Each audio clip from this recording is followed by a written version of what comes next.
Okay, so good morning or good afternoon, everyone. So welcome back. This is our session 2 out of 5 of our Summer Power Hour for the Central Texas Health and Wellbeing Network, and brought to you and hosted by the Heal Alliance. My name is Crystal Grimes. I am the founder and chief strategist for Heal Alliance, as well as one of the guardians for the Central Texas Health and Wellbeing Network, which we'll talk about a little later. But those of you who did not join our first meeting or maybe had some snafus with the link, this is a initiative for us, a space for us to come together throughout 4 counties, which we serve of Bastrop, Caldwell, Hayes, and Williamson, and to really talk about network weaving and connection, which our first session, we really did a deep dive into what is network weaving, which is intentional work of building relationships and connections as a strategy for social change, and ways that we can weave through individual, but also through community, and how we can build trust and good ideas, share ideas and resources that travel between us as community leaders. And today we'll be going a little bit deeper and we'll be talking about the different roles within a network and various roles. And we actually have a few guest speakers who will be talking about what those different roles are. And at the end, what we want you to really do is, as you're listening, as you are receiving the information today, to really think about what you do on in a community level basis, but even from a professional basis, of really what feels natural for you. And because we really want to do a better job at really understanding how to connect with the community and the region in a better way. Because the intention in network weaving is not for one organization or one person to man the entire network. This is a shared process. And so we need to be reaching out more to really understand who do we know who's in the network and who wants to play a deeper role with us. And the only way we can do that is we stand up opportunities like this so that we can begin to uncover those different roles. And so, just a few housekeeping items. As we go on, Jen and Gabby will really lead us and guide us. And then the others of us, I'll come back a little bit later to talk about network guardianship. But we have some amazing women on the call who will be talking about either their introduction to the network, a role that they play or have played or desire to play, because we have some seasoned, we have some new. So I think we did a great job of presenting some amazing women to you today. But if you have any questions, so that we can avoid like really pauses and things like that, because it's really about listening at this moment. And then we have a really great opportunity for you guys to really come off of mute and share and talk with us. But please put your questions, comments in the chat box. And myself and Bella, who is our intern, we will kind of man the chat box just to make sure that we pull up what's necessary for the conversation at the moment, or we can kind of return to those comments a little bit later on. But if we have nothing else, we will record, and we are recording. I also have some notes to take that we can kind of share out a little bit later, so we all know what's been happening throughout this series. And again, we have 5, and so this is number 2. And I will kick it on over to you, Jen. Thank you, Crystal. Okay, so today is really about highlighting the unique gifts and skills that folks bring to the network. So, if you would in the chat, tell us what's something people can usually count on you for. So, maybe one little phrase.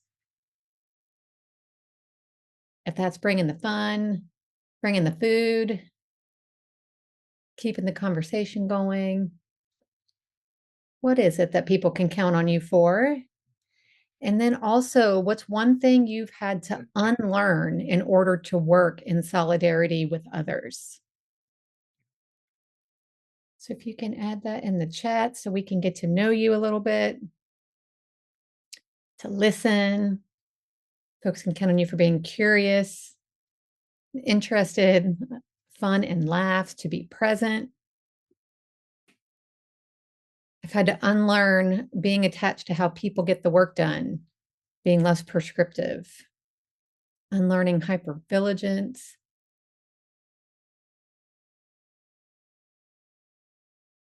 Can count on you for Those are so good. listening, support, and theater-based games. That sounds fun. Ooh, assuming that people will not help me. That's powerful. Okay, feel free if you haven't shared yet to keep putting that in the chat, and then we'll kick it over to Gabby to kind of get us started today. So before we dive into the specific roles within a network, we kind of just want to talk a little bit about what a network weaver is. And so it's not necessarily a particular job title that any one person has. And I'm willing to bet money every single one on this call has been acting as a weaver at some capacity for quite some time.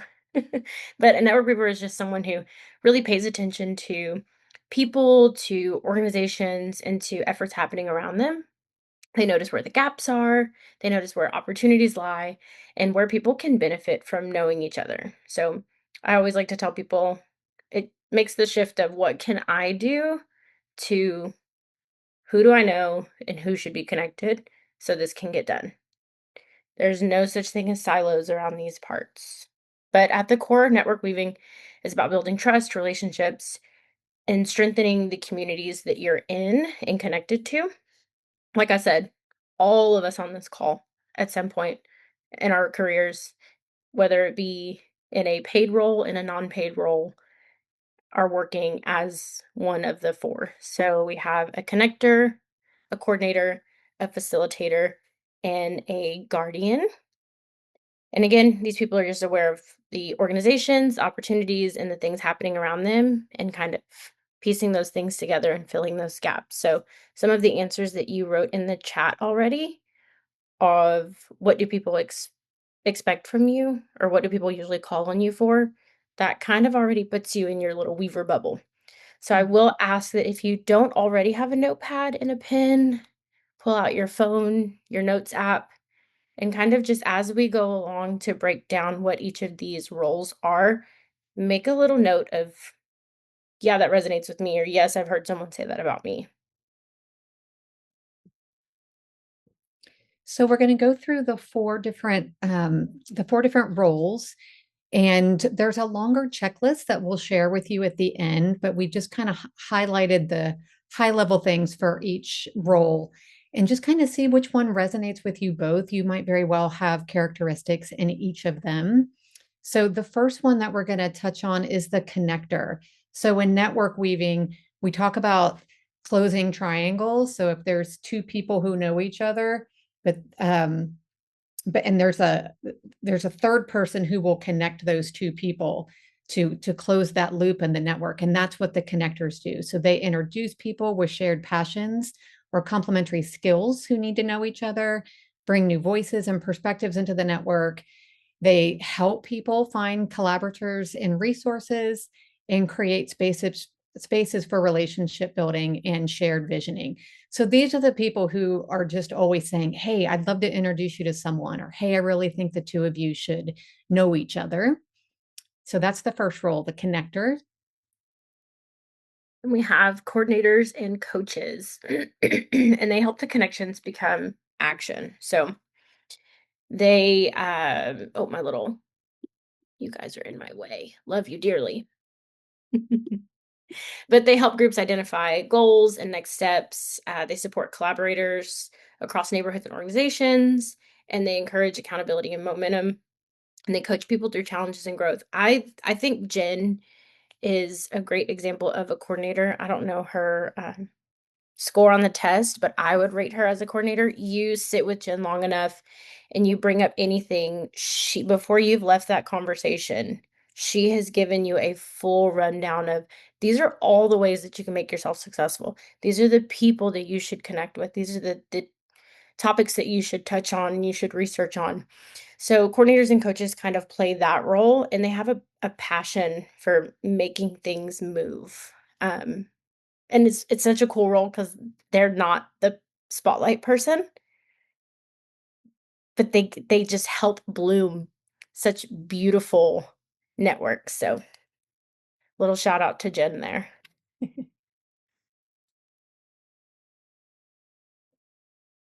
Okay, so the next role is the facilitator.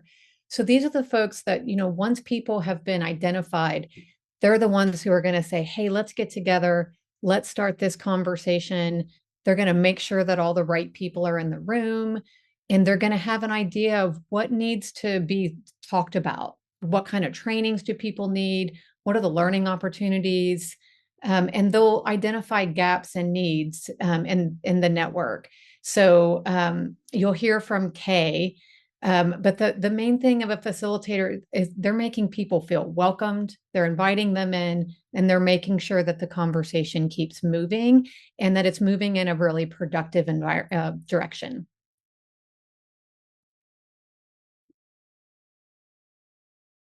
Right. Now on to network guardians, and wanted to give a little time to explain how Heal became a guardian of the Central Texas Health and Wellbeing Network. So a little history, back in 2019, the Central Texas Health and Wellbeing Network was brought to Bastrop County. And I was a part of a group of 30 people from this county, which were community leaders or org leaders, to really understand social change and what that and how could the Central Texas or how could network weaving support that. And so we had some people, one who is Bill Moore, who lives in Kansas, but he is an ex-board member of HEAL, longtime partner, collaborator, strategic thought partner. And he's one of the people who brought the network to the Central Texas region in partnership with St. David's Foundation. And so through that, it was a few months of training of us coming together in person. Of course, this was kind of pre-COVID, so we had the beauty of being able to meet in person and really dive deep, do some mapping and understand who we are, what we're doing. And over the years, there were a few different cohorts of people that came together, either, you know, leaders from historically marginalized communities. There were just a few different focus groups of who came together over the next 4 or 5 years of the network. But then the network found itself, and actually throughout that time, I myself played various roles throughout the network. So I was also a catalyst. I was a network coordinator. I had a few different roles throughout the time. But back in 2023, the network found itself needing support, needing a home, and needing a place where it could continue and to get funding and to really evolve into what the community and the region really needed. And so I was beginning Heal Alliance, which was really focused on creating conditions to co-create healing from historical trauma, which really sat well and really aligned with the vision and the purpose of the Central Texas Health and Wellbeing Network. So we had a few conversations, and HEAL is now the home of the Central Texas Health and Wellbeing Network, or the Guardian. And so as you know, you see, we're really focused on, and so a guardian is not meant to be a gatekeeper. It's really someone who understands and who pays attention to the health of the network and really creating more opportunity for people to begin to play a different role with that. And so, of course, it's been a little unique because we were starting a brand new organization at the same time that we really inherited this full network. And so it's been some time for us to really get our feet under us, for us to really begin to see how can we do this? Who can we bring in? How do we return to the people who have been a part of this network that we may be aware of or unaware of, right? And so really uncovering that. And I do think that's something why we need our community more than ever, especially in all of the different areas, because we are really focused on the rural communities of Central Texas. And so focused on, have you ever received information about the Central Texas Health and Wellbeing Network? Would you like to remain a part of it? And if so, in what way, in what role? And so we're in a place where we're beginning to do that now. And so our job is to help expand access, opportunity, and power. And so this series is an example of that, for us to begin to re-educate and to begin to open the doors to say, we would love for you to be a part of what is happening and what has been happening, to create learning opportunities and shared support systems, and to strengthen the long-term goals and opportunities of the network is why we are here. So we are excited to be playing this role. And again, it's not supposed to be one guardian. So if you're in Williamson County, Caldwell County, Hayes County, even Bastrop County, and you would like to play a larger role and for us to partner in a deeper, more intentional way, please let us know, because we are ready and willing to be able to make that happen. So Thank you, Crystal. So as Crystal said earlier, we have three amazing women here with us today to bring these roles to life. Darby as a connector, Kay as a facilitator. Darby as a coordinator, Kay as a facilitator, and Nakevia as a connector. So we will just bring them up one by one and let them introduce themselves and just give you a little bit of an overview of what this has looked like for them in action in the community. So, Darby, we will start with you. Hi, everybody. I'm Darby. I live here in Bastrop, and I'm feeling super honored to be in this good company of amazing women and Heal Alliance, all the amazing work you do. So thank you very much for having me. I'm super happy to be here and be part of the awesome work that you're doing. So Jen and I ran into each other, and I think that it reminded her that I fit the description of the self-organized project coordinator, or someone else wasn't available, one of those two things. And that's just a joke. And so I learned a little bit more about network weaving. It's brand new to me as a model, but what's interesting to me is as I dig in, it very much kind of just puts a framework around what organically happens a lot of the time when groups of people are trying to address a situation in a community or just in general. So I've been really excited about learning a little bit more about it. So I'm new to it as well. Jen suggested that I maybe just tell a story about a project I've been involved in and how the project coordinator role applies to that project.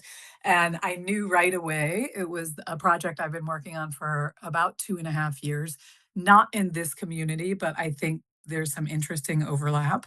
I've been working with a friend on a documentary film, and that film is about the official music of the U.S. Virgin Islands, St. Croix in particular, and Quelbe music. Um, the story was meant to be about my former colleague and friend. Her name is Laura. Her dad has been involved with Quelbe music his whole life. That's a whole story in itself. But she was wanting to make a film. She made films in her 20s. She's since moved on to do other things, but she wanted to make a film to honor her dad. So that was the story she thought she was going to tell. Her dad, in the midst of filming, had a stroke. The project was put on hold for about 10 years. And then 2.5 years ago, she got a hold of me and said, I really want to start this documentary up again. And I need someone to help drive it so that it actually gets made. You're the person who I thought of. And I think that's really, it's like it takes the visionary and facilitator to have the vision a lot of the times. And for me, at least, the project coordinator role is like helping that come to life, right? Understanding what that vision is and helping it come to life. So a lot of things that happen just naturally in that role is I start to understand, like, okay, what is it that we're trying to do? What kind of timeline do we have? Do we have budget? Do we need budget? And really, I guess, operationalizing how that works for everybody involved, starting to research who the players are that are already doing this, that already know about this, working with them to understand what has come before you, how you can build on that, acknowledge it, honor it as well.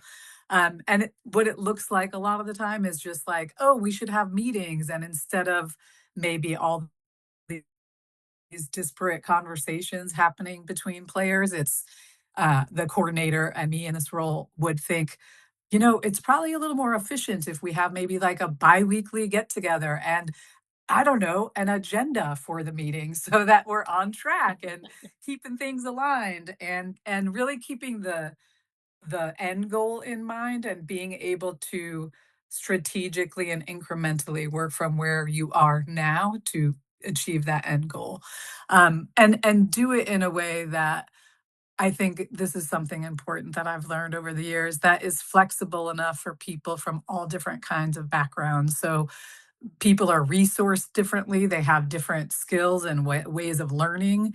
And that's not to say one is better than the other. It's to say remain flexible and not prescriptive about how you're asking people to do the work because things will change as you collaborate. So if you're so fixed on a certain process or system, I don't think it allows the project to have the air to breathe and become what it wants to be as people collaborate on it. And that was true for this story. So the story that Laura thought she was going to tell ended up not being the story that wanted to be told. And so the story ended up being about women in Quell Bay, especially elder women in Quell Bay, who had been often so integral to Quell Bay existing at all and continuing the tradition, but left out of the narrative in a lot of ways. So I think having an inclination for making order out of chaos as a project coordinator also requires you to be able to flex when something like that happens, to know the story that really wants to be told here isn't what you thought, it's this other direction. And we got there by collaborating, learning with people, going to St. Croix to film, hearing from people what they wanted and what was important to them instead of the story that we thought we wanted to tell. And so I think that's also a piece of being a project coordinator, is knowing how to create order out of chaos, but keeping flexible so that things can unfold in a way that serves the overall purpose together. And I hope that I'm looking at my handy dandy checklist that Jen gave me. And I think all of the things, I mean, as soon as I saw the project coordinator, I'm like, yep. And I think we all, pull from each of the categories a little bit, but probably lean on one more heavily than the other. When I was considering all of this over the last couple of weeks, it also occurred to me that St. Croix itself, almost because of its position in the world, requires that they naturally act as a network weaving community. You have a piece of land sitting in the middle of the Atlantic Ocean, disconnected from everything else, and having to really rely on themselves for life and thriving, right? And so I witnessed, being on island, network weaving just is almost the default, right? It's like the way people get things done to take care of each other there. So I hadn't considered that when I first was thinking it, like, oh, this project is perfect to talk about to illustrate the project coordinator role. I think St. Croix and an island kind of nation of itself that doesn't get a lot of support, even though it should. That's another conversation. They I just witnessed kind of the magic of the place because of the relational aspect of living and life there, and also the celebration of coming together, getting things done, and not forgetting to have joy and celebration because of that communal effort, right? Which is also, I think, it was very special to me. So I hope that gives you a little bit of insight into the project coordinator role. And thanks, Jen, again. Thank you, Darby. What a wonderful example of collaboration and flexibility. And I think this role is so important because I often tell people that the idea is the easy part. We've probably all been in a room where like the ideas are flying and it's just yes, yes, yes, yes. But if you don't have that person who can say, well, what's going to be the first step for us to move in this direction? It's kind of stays in the idea realm. So I love this quote on the screen that they help passion become progress. So Oh, that's good. yes, thank you so much, Darby. Okay, so next we'll bring up Kay, who will talk about the facilitator role. Good afternoon. I want to say good morning so bad. I just wish it was still morning. It's good to see everybody. I am Kayla Fleur Anders, and I've seen most of you before, I think, at different events.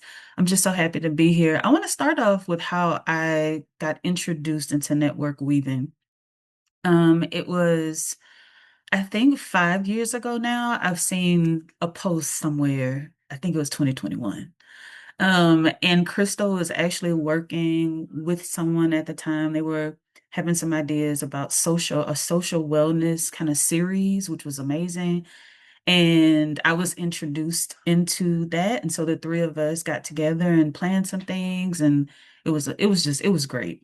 And I was introduced to network weaving through Crystal because she introduced me to someone who was in a role here in Williamson County. And then I got familiar with some more people in Round Rock through that, and just kind of got weaved into like that. We always talk about ripple effects, right? So the ripple effects started to happen. It was really my honor, and still is, to even serve in a role as a facilitator. an organizer. I love, if you've seen me, I've been probably telling some off the wall jokes that was super random in my head as a moderator or something at an event that Hill is hosting. But it's as Jen said before, it really is to make sure that the right people are in the room and they feel welcome there. So whether I'm moderating or I'm kind of working the room or I'm sitting and listening, just to be there to facilitate conversations. And I think the biggest part for a facilitator for me is to listen, to allow people to share their stories, to hold space for them. A lot of the work that Heal does is in its name, healing, right? And so sometimes you will get in a space where people have not felt heard or seen, and their stories are not shared as much as they would like to because they haven't been in safe spaces. And I know safe spaces, we've kind of heard that a lot, and it's kind of like a buzz thing. But what I love about Hill and the team is they actually do create these safe spaces. So as a facilitator, it has been just a joy for me to attend, to hold space, to make people feel welcome, and heard, maybe say a little joke or two, but give some hugs. But then also, one of the things that I'd love to do even more is just to organize training and learning opportunities because there's so much to learn. And Hill does a great job of consistently like implementing new things, cohorts, opportunities for you to learn about how to get grants, systemic change, you name it, y'all do it. And I'm always loving on y'all and talking about how much I appreciate y'all. So I won't do it today, but not as much, but yes. And then identifying gaps and needs and opportunities in the network. I think the biggest thing for me is the cohort. Like being invited into the cohorts to sit and meet these women. The second one for sure, this current one, just being in the space with them and being present and kind of seeking for the need even through listening, so active listening and being able to have those conversations with the team about ideas that I may have. But to Darby's point, I think every role, like every person, regardless of what role you're kind of sitting in, you kind of cross over a little bit into certain things like connecting and coordinating and all those things. But being a facilitator with Heal, oh my gosh, has just been amazing. And the network weaving model is just beautiful. Like to be able to, sit and listen is a big part for me. Actively listening to someone and go, oh, I know who I can connect you with or where you can get plugged in. Mighty Networks has been a great community. We've even started a community in there. Crystal has so graciously started one for TEDx, and just watching how those women are communicating with each other and meeting up and, kind of seeking for the need in that and seeing how we can get them more involved in the Central Texas Health and Wellbeing Network, just all of those things. So facilitation, I love that. I think even though I cross over into certain things we all do, my favorite part is making people feel welcomed. And I hope to continue that like forever and ever and doing this work with y'all. Thank you, Kay. So beautifully spoken. I love that you highlighted listening as a role of the facilitator because we can often think of the facilitator as the person with the mic, which might be how it starts off, but really the job of the facilitator is to mine the wisdom in the room. If you've been in a room with Kay, she's asking thought-provoking questions. It's not that she's the one on stage teaching everything. So that listening piece is a really important part. So thank you, Kay. And last but not least, we have Nakevia, who will talk to us about being a connector. Hey y'all, I'm Nakevia. I think I know most of you, but I haven't had the pleasure to meet some of you. So, in my connector capacity, let's have a virtual coffee or a real coffee if you in Williamson County. So again, I'm Nakevia. I do lots of things, but how I got connected to Network Weavers was that they did a cohort in Taylor. And in my connection to the Dickey Museum and Multipurpose Center, I went through the training. And honestly, like I said in my little Facebook post, it learning this concept really changed how I show up in my career and how I show up in my community work, because it gave me permission to not try to be everything.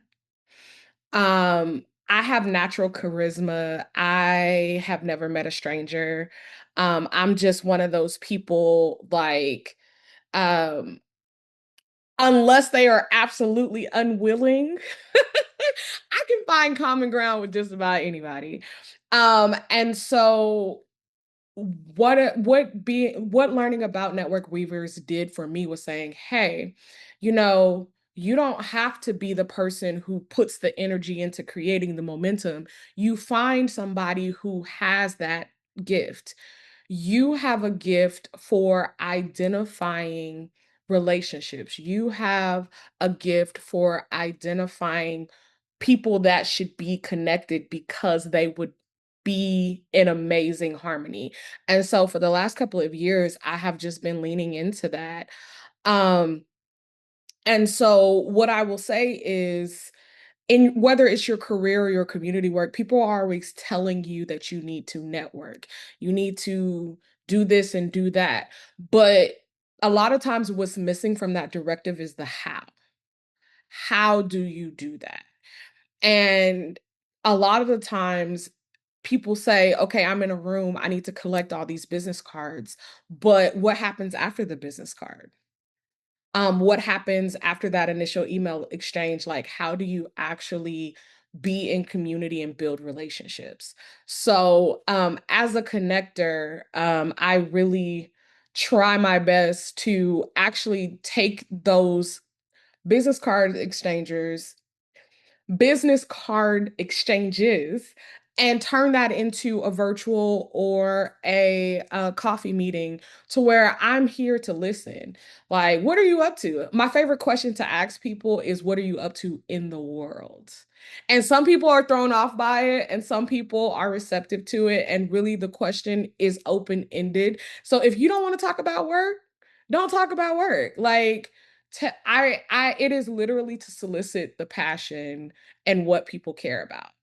And so in that 30-minute conversation, I'm going to ask you questions because I want to understand what you're up to, what you care about, and what you need, most importantly. So if no one ever gets to telling me what they need, that is typically my ending question of any conversation is, what do you need? Who do you need to know?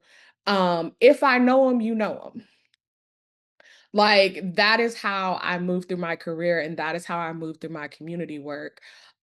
Is meeting people, connecting with people, understanding their story, understanding their goals and their purpose. And if I know somebody who's purpose aligned, or if I meet somebody in a month who's purpose aligned, my goal is to really make sure that people are collaborating and connecting. And even if it's not necessarily that y'all are going to do work together, sometimes it's just putting people who are doing similar work or who are having similar experiences in the same room together, because oftentimes that just creates a support system that someone maybe didn't have.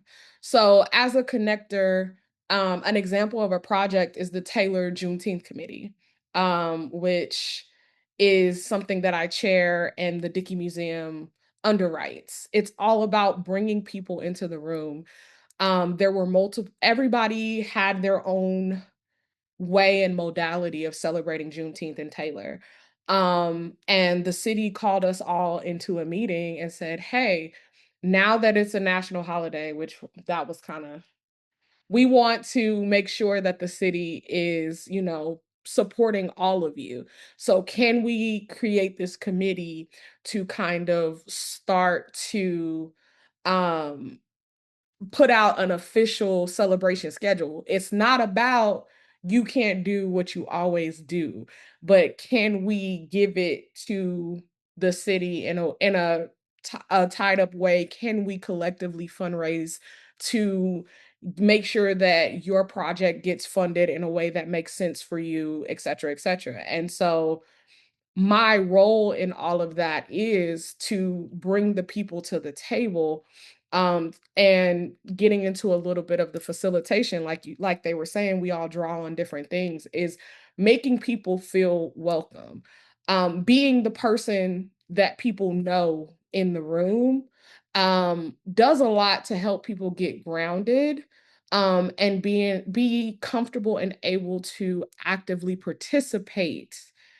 in a network, in a group, et cetera, et cetera. So that's kind of where I um live, is that connecting people and being a flexible human in the room who has done the work to be in relationship with most of the people in the room. And it helps me to also help my facilitators and my coordinators kind of navigate the woo parts of it, to guide especially when decision making comes into play, collective decision making. I think my role as a connector helps me say, okay, you coming from this perspective and you're coming from this perspective, this is what I hear that's the same. Is there a bridge? Is there something that we can do to make sure that the needs are met? And so that's really all that I do in my career and in my community work is, oh my God, you're doing that?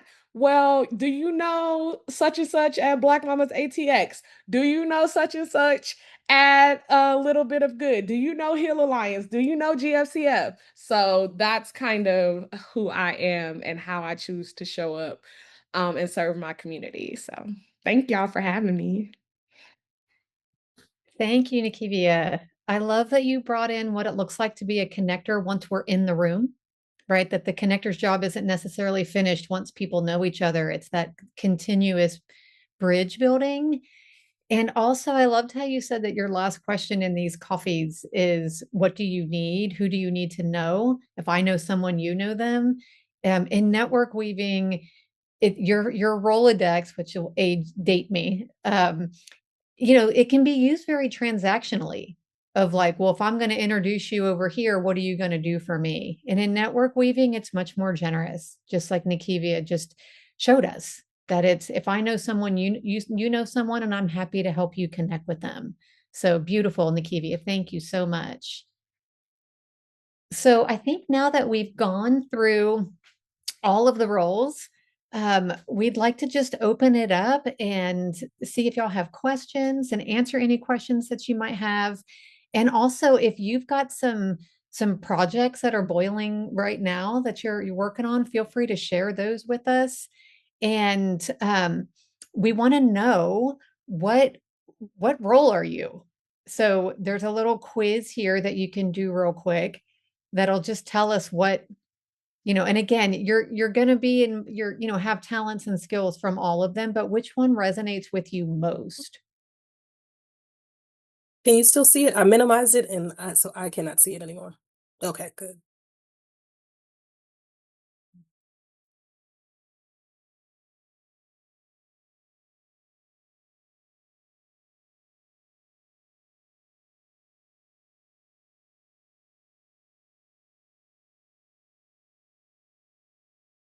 Okay, so we'll start with that quiz. If you want to fill it out and hit submit. I think let me see how many people on the call right now.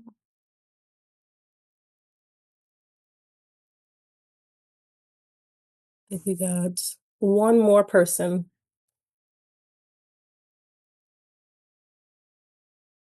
Oh. And I'm gonna share. Can you see the results? So it looks like majority connectors, which makes a lot of sense knowing some of you on the call. With some self-organizers, conveners, and this is anonymous. So I do think also on top of this, it's beautiful to see who's on the call. but also in the chat, if you are willing, if you would like to play a deeper role in, catalyzing or connecting or self-organizing, convening, which we all are naturally doing right now. But if you would like to really do that alongside the network, the Central Texas Health and Wellbeing Network, and with support from Heal Alliance, we welcome that. And so would love to know what else can we do together. And so I'll stop sharing this and then kind of pop up those questions that Jen was talking about. So we can just go popcorn style. If there's anything that's resonating for you that you want to speak out loud, or if you have questions or projects that you're working on right now that you want to speak into the room, feel free. This is a community space.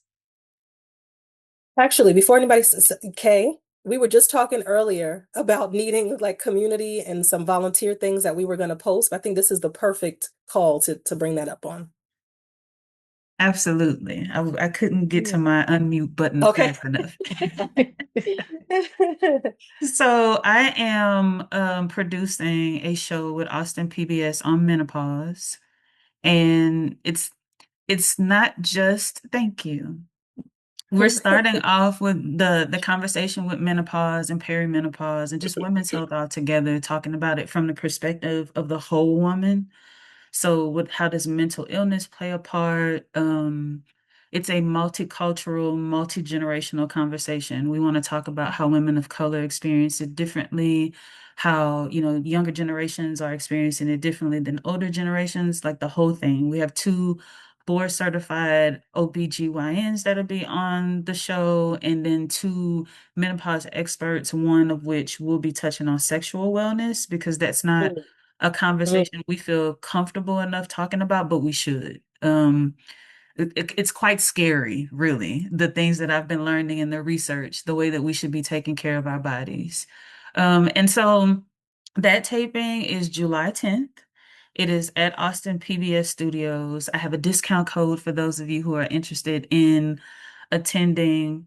We will have some Q&A for those who purchased what we're calling the extended pause. So I'm not calling it VIP, but it's more of the VIP experience where you get some Q&A with the doctors afterwards.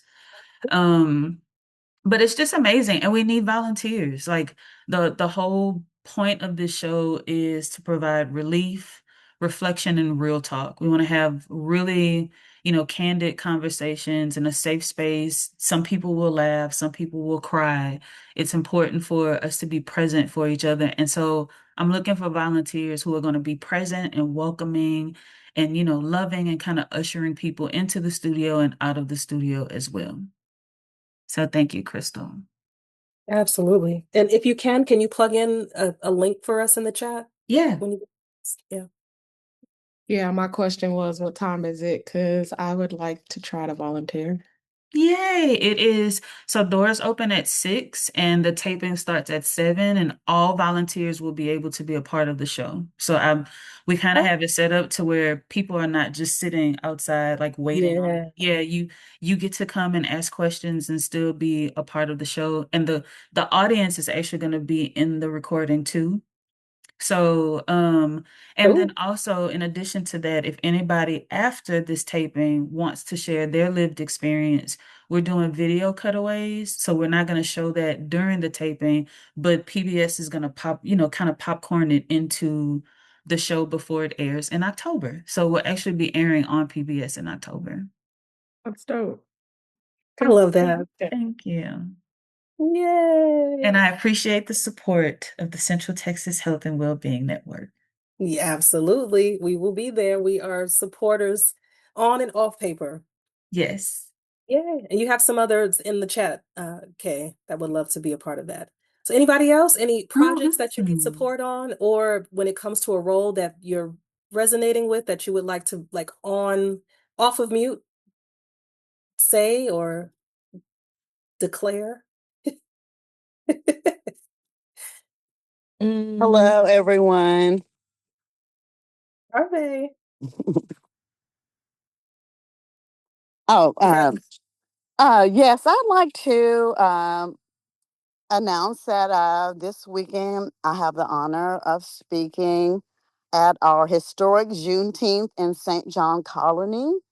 I'm doing a lecture called From Roots to Feed, and Ooh. also an ancestral dance performance, Indigenous Soul. And I'm just honored to be in my hometown because I'm usually somewhere else during Juneteenth. But Yeah. I'm honoring my ancestors this weekend. And I am very interested in the guardian position. I just wanted to say that. Thank you so much. And if I can say, Harvey, in addition to Courtney, they are part of our second cohort of the Transformative Rural Leadership Institute. And so that is something that we do every year. They are our second cohort. And this one is all mothers and women who live in rural communities that are doing some amazing work. And is it next week?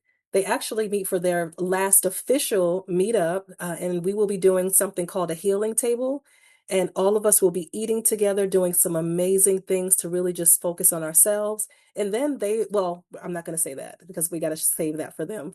But they will actually be getting some information about things they'll be doing in their own communities.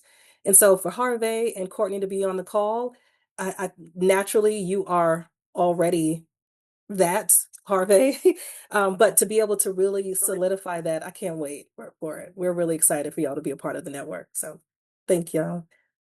Thank y'all. Y'all do excellent work, and I'm glad to be a part of the team. Thank you so much. And Nakevia, you were coming off of mute. You wanted to say something? Yeah. So just so you know, I inherited a nonprofit in Williamson County called the Dickey Museum and Multipurpose Center last year. Um, Stepped down from the board after 10 years to become the executive director. I am rebuilding the board. I need board members, and looking to just take cultural preservation, infuse consent and collaboration with the community, and doing seeing health equity and inclusion work as a part of, the full well-being of humans and what that means from a power building to obviously the cultural part of it, but also health and well-being. So if anybody knows anybody who's looking to get involved, um, please, please, please send them my way. Because, all y'all know we can't do it without the network. And I'm super excited about the kind of visioning that is coming down the pipeline around spinning up this project to kind of start to capture our elders' storytelling around what Taylor was like before desegregation, because Taylor was a really popular railroad town.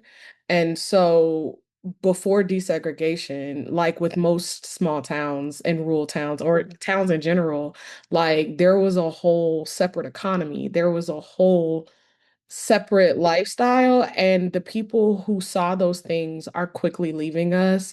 So how do we preserve their storytelling, and remembering all of those things that kind of got erased? And so yeah, I'm really excited about the things that are coming down the pipeline, and I hope that y'all can send me some people who want to be a part of it.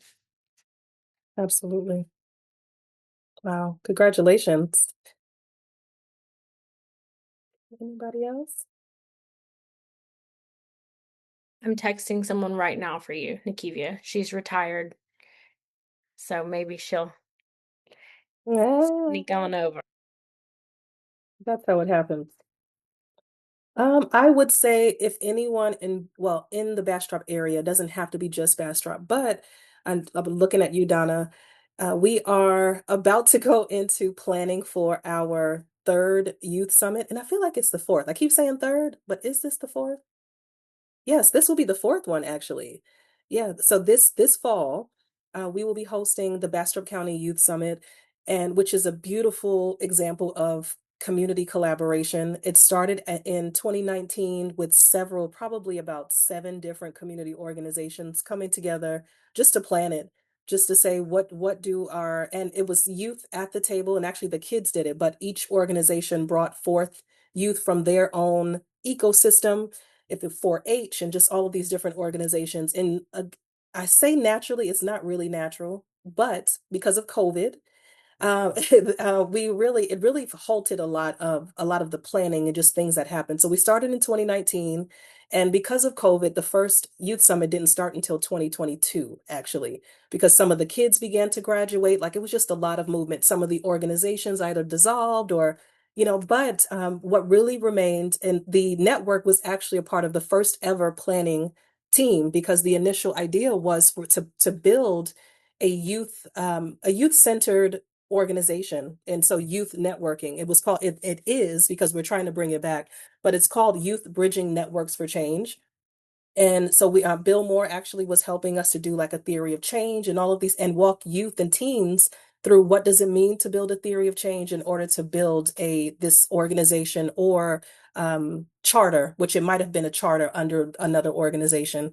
And what does that look like? What's the differences between that? And so, but we're excited to say that we're doing it again next Friday. We are hosting a youth healing table. And the purpose of that, and that is again in partnership with a few organizations, Elevate Youth, who the founder there is also one of the institute members.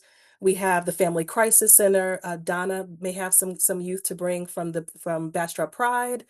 And so we with just a few different organizations are going to come together. Tomorrow's Promise, who usually does work in the Austin area, but they live in Bastrop County and want to do more work in their own county. And so they'll be at the table as well.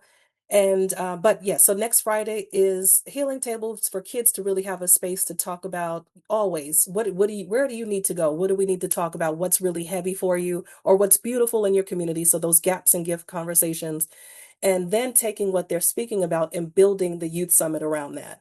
So it's always really, we always sit with you throughout the summertime and then utilize what they say. What type of sessions do they want to see? What type of people? What type of music? What type of art? And then we use that and build out the youth summit. And so that's this Friday, well, next Friday, I'm sorry. We'll start that process and we'll meet about 3 or 4 times over the summer, the rest of the summer, in order to make that happen. And so we try to minimize the amount of adults in the space.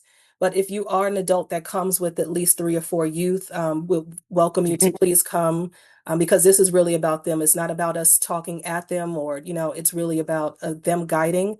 And the new thing that we're going to do, so as they're talking, as we get some opinions and just really recognizing who are the speakers, who are the talkers, or who's the protectors, like the different roles that naturally evolve from the kids, we're going to pull some of them off and do a podcast for them to be able to speak about what's happening in their county, and for them to go, to really set that up for them to be able to, wherever they go. And so Gabby's kind of, I would say, manning, really kind of leading the way with that, because her innovation and beautiful ideas, alongside our other partners to make that happen. So if any of you know anybody here, would love your partnership and support, and bring the kids, please. Crystal, did we get a final place and time for that next Friday? We did. Yes, I put the flyer out today on our It's in the not on chat our social. also.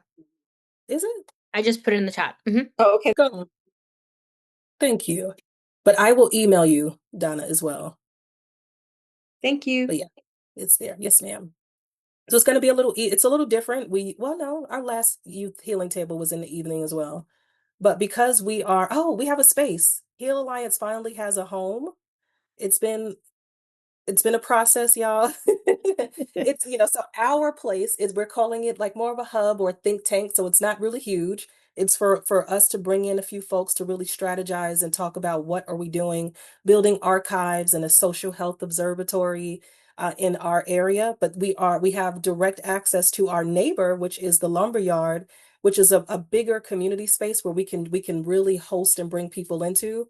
And so that's where the healing table will happen, in that space. Okay. We have 1 more minute, so I will be quiet. Jen, I'm sorry. No, you're totally fine. What's been going on in my head this whole time is I've been thinking about what is exhausting about community work, and specifically about being a leader in community work. And that's having to do it all. We're going to have this event. I have to invite everybody. I have to be Right. on the mic. And in network weaving and what we experience with Heal, it's so much more easeful and joyous and community because we're not trying to do it all. We let folks bring their unique talents and gifts. And I'm just so grateful that you all are here and hope that you'll keep bringing people to these sessions. So there's 3 more. So next month, we will have the amazing Candace Hunt talking about telling your story. And if you have never met Candace, please come and please bring your folks because she's a master at just helping us own our own brand. So Gabby can pop up the registration link for that one, and then we'll have 2 more in July. And then after that, we're going to have in-person strategy sessions, collective strategy sessions in the 4 counties where HEAL operates to really, bring everybody together in person and let the community start to voice what they see in the community that needs some attention and start the actual process of network weaving and putting it into action. So please keep coming and bringing your people. Yes, please. And right before you all leave, I would say that like that's a lasting message to remember.